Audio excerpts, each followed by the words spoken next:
Hi and welcome back to Sadie's Spincraft. Today is sheep history and we are doing BFL. I'm going to do it on the combs because of the lovely long locks. And yeah, I hope you enjoy this. So BFL, Bluefaced Leicester.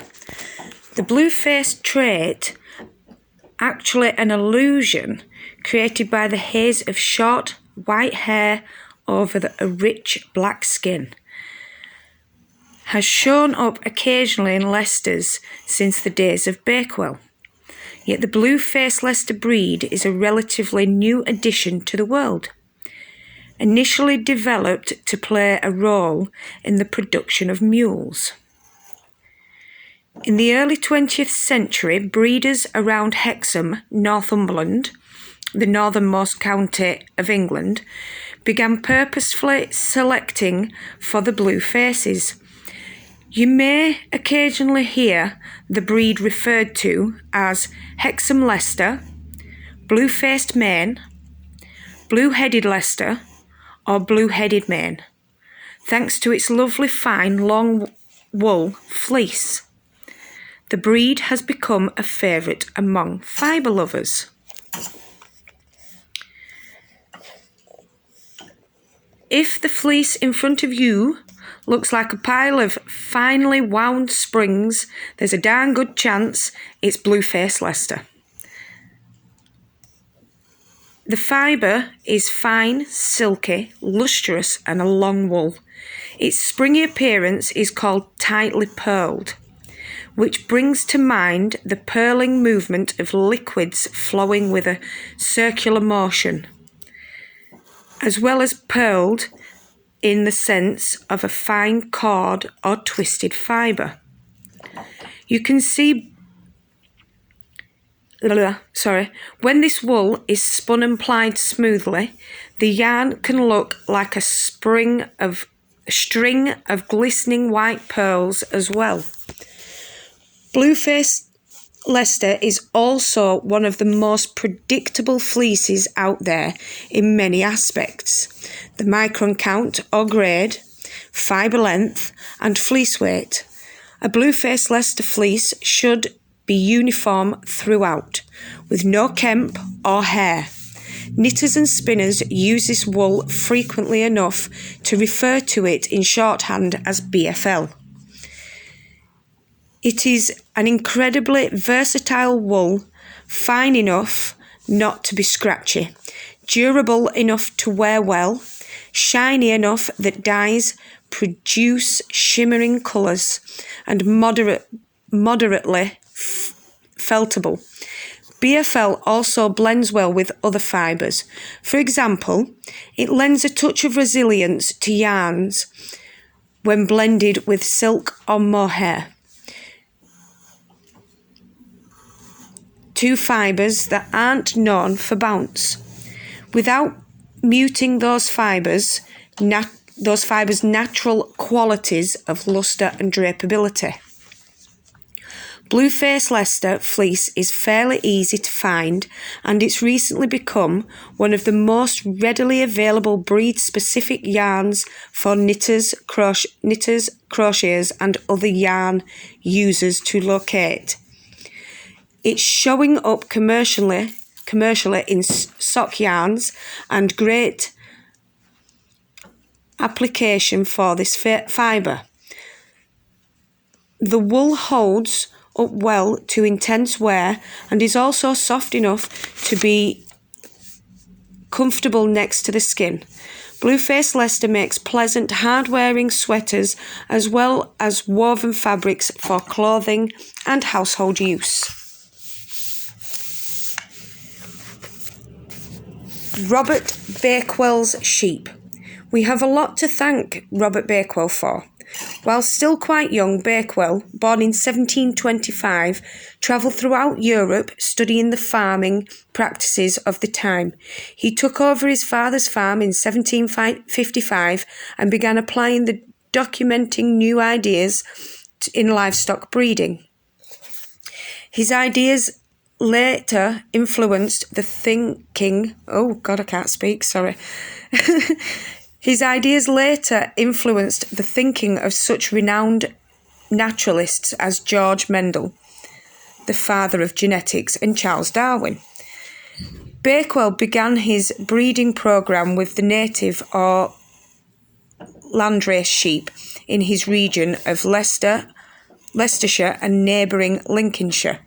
At the time, both sexes of livestock animals were simply kept together in the fields, so breeding just happened naturally. But the first thing Bakewell did was separate the rams from the ewes by controlling which rams were allowed to enter the flock and when they were allowed to breed. He found he could successfully select for specific traits. The rams he used were big yet delicately boned, with good fleeces and fatty forequarters, to appeal to the market of the day, which favoured fatty mutton, the meat of mature sheep.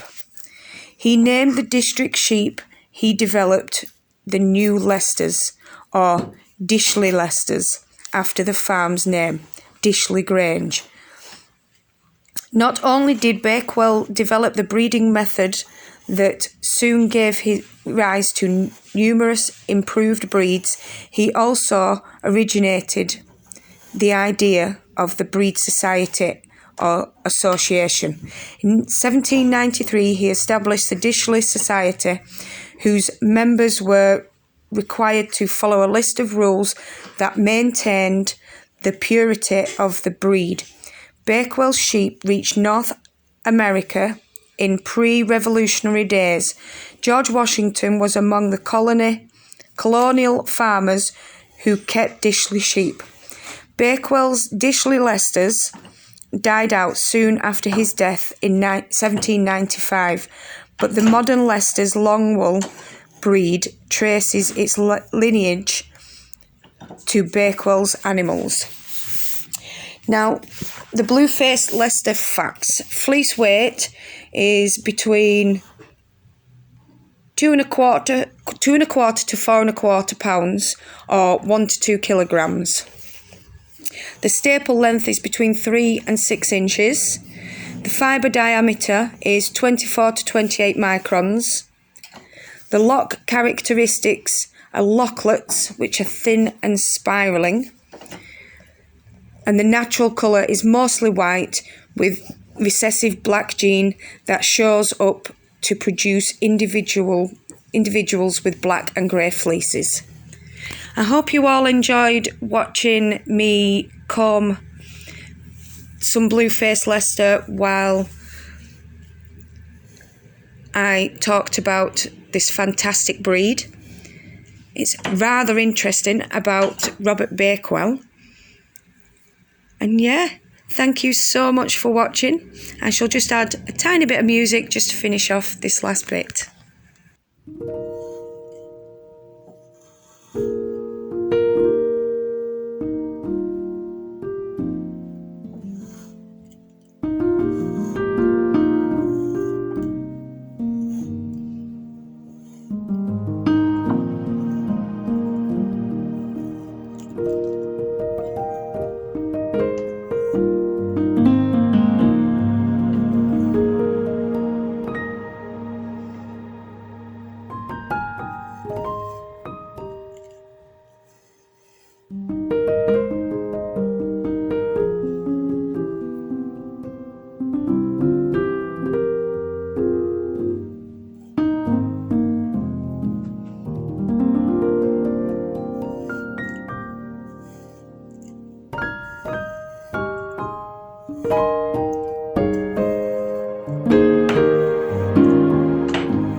So I hope you enjoyed this video. Thank you so much for watching. I completely forgot what I was saying then because I looked at the fluff and I thought, oh, I need to remove that. So I'll get rid of that now.